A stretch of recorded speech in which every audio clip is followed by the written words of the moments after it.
Sri Kuberan TV அன்பர்களுக்கும் நேயர்களுக்கும் ஆனந்த வணக்கங்கள். ராகு கேது பெயர்ச்சி 2023 ஐப்பசி மாதம் 13ஆம் நாள் 30/10/2023 திங்கள்கிழமை தூவிதே திதி, கார்த்திகை நட்சத்திரம். மாலை 4:40 மணிக்கு ராகு பகவான் மேஷ ராசியிலிருந்து மீன ராசிற்கும், கேது பகவான் துலாம் ராசியிலிருந்து கன்னி ராசிக்கும் செல்கிறார். இப்போ யாருக்கெல்லாம் நல்ல பலன்கள், சாதகமான சூழ்நிலைகள் பயனுள்ளதாக இருக்கும் அப்படின்னா, பொதுவாக ஒரு ராகு பகவானும் கேதுவும் சரி 18 மாதங்கள் ஒரு ராசியில் சஞ்சரிக்கிறாங்க. நேல் கிரகங்கள் ஆன்டி கிளாக் வைஸில் இவங்க சுழற்சி. இப்போ இந்த ராகு பகவானும் கேது பகவான் 18 மாதங்கள் ஒரு ராசியில் இருக்காங்க. எங்கே? மீன ராசியிலும் ராகு பகவான், கன்னி ராசியில் கேது பகவான். யாருக்கு எந்தெந்த ராசிக்காரர்களுக்கெல்லாம் நல்ல பலன்கள் தருது அப்படின்னா, மேஷம், ரிஷிபம், மிதுனம், துலாம், மகரம், இந்த ராசிக்காரர்களுக்கு நல்ல பலன்களை இந்த ராகு கேது பயிற்சியானது பலன்களை தருகிறார். 2023 பார்த்திங்கன்னா 2025 வரைக்கும் இந்த 18 மாதங்கள் இவர்களுக்கு நல்ல பலன்களை தரப்போகிறார். மற்ற ராசிக்காரர்களுக்கு பார்த்திங்கன்னா சம அளவு நல்ல பலன்களும் மற்றும் பார்த்திங்கன்னா சில சாதகமற்ற சூழ்நிலைகளும் இருக்கும். அதை பற்றி தான் ஒவ்வொரு ராசிக்கும் பார்க்க போகிறோம்.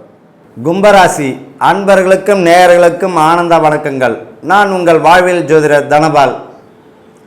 இப்போ கும்பராசிக்காரர்களுக்கு ராகு கேது பெயர்ச்சி 2023 பலன்கள் எப்படி இருக்குன்னு பார்க்க போகிறோம்.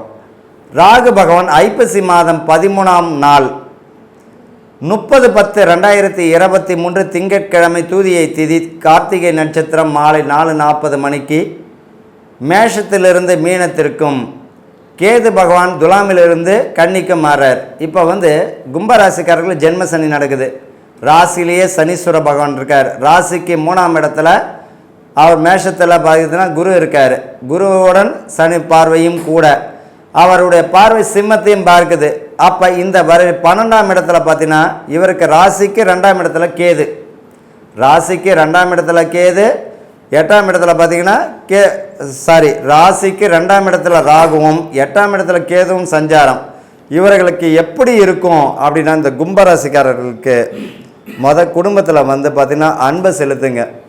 குடும்ப ஒற்றுமை ரொம்ப முக்கியம். 2ஆம் இடத்துல ராகு பகவான் இருக்கும் பொழுது குடும்பத்தில் தேவையில்லாத வாக்குவாதங்களை தவிர்ப்பது நலம். குடும்ப ஒற்றுமை ரொம்ப முக்கியம். கணவன் மனைவிக்குள்ள பார்த்திங்கன்னா ஒற்றுமையும், பிள்ளைகள் வழியில் அன்பும் அரவணைப்பும், பெற்றவங்களுக்கு நல்ல பிள்ளையாகவும் இருப்பது ரொம்ப விசேஷமான பலனே பார்த்திங்கனாலே இதுதான்.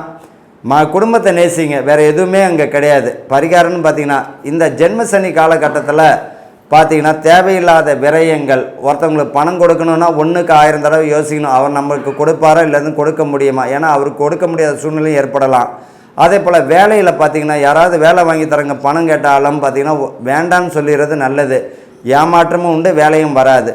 உங்களுடைய முயற்சியின் அடிப்படையில் உயர்வு உண்டு.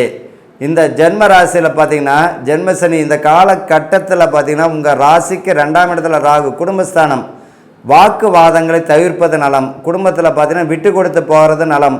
3வது மனிதர்களுடைய தலையீடு வேண்டாம். அதே போல் உங்களுக்கு இந்த 8ஆம் இடத்துல கேது பகவான் இருக்கும் பொழுது பார்த்திங்கன்னா உங்களுக்கு பார்த்திங்கன்னா மருத்துவங்கள், ஏதாவது நோய்களுக்குரிய மருத்துவம் இருந்தால் உடனே பலனையும் தரும். மருத்துவ சிகிச்சை இருந்தாலும், அதே போல் தேவையில்லாத பழக்க வழக்கங்கள் இருந்தால் அதை திருத்திக்கிறது நல்லது. வயிறு சம்பந்தப்பட்ட பிரச்சனைகள் எதாக இருந்தாலும், கணையம் சம்பந்தப்பட்ட ஏதாவது பிரச்சனைகள் இருந்தால் தீர்த்துக்கிறது நல்லாயிருக்கும். ஆக மொத்தத்தில் இந்த கும்பராசிக்காரர்களுக்கு இந்த வருஷம் பார்த்திங்கன்னா 50% நல்ல பலன்களும் 50% கவனமுடன் இருக்கணும். கொடுக்கல் வாங்கல கவனமாக இருக்கணும், வேலையில் கவனமாக இருக்கணும், வேலையை விட்டு வரக்கூடாது, இருக்கிற வேலையை தக்க வச்சுக்கணும், பதவி பணி உயர்வில் கவனமாக இருக்கணும். கை ஊட்டல் இருந்தனா மாட்டி விட்டுருவார். இவர்களுக்கு என்ன பரிகாரம் அப்படின்னு பார்த்தோம்னா, சனிக்கிழமை ஆஞ்சநேயர் வழிபாடும் பெருமாள் வழிபாடும், அதே போல் சனிக்கிழமை சனீஸ்வர பகவான் வழிபாடும் செய்கிறது மிக ஆனந்தத்தை கொடுக்கும். செவ்வாய்க்கிழமை வெள்ளிக்கிழமை அசைவம் தவிர்ப்பதும் சனிக்கிழமை அசைவம் தவிர்ப்பதும் இவர்களுக்கு நல்ல பலனையே கொடுக்கும் இவர்களை பொறுத்த வரைக்கும். ஆக மொத்தத்தில் பார்த்தீங்கன்னா இவர்கள் கவனமுடன் செல்லக்கூடிய ஆண்டாகத்தான் இருக்கும். வாழ்க ஆனந்தத்துடன். ஸ்ரீ குபேரன் டிவியை பார்த்தமைக்கு நன்றிகள். மேலும் இது போன்ற தகவல்களை தெரிந்து கொள்ள ஸ்ரீ குபேரன் டிவியை சப்ஸ்கிரைப் செய்யுங்கள். மறக்காமல் பெல் ஐக்கானை கிளிக் செய்யுங்கள்.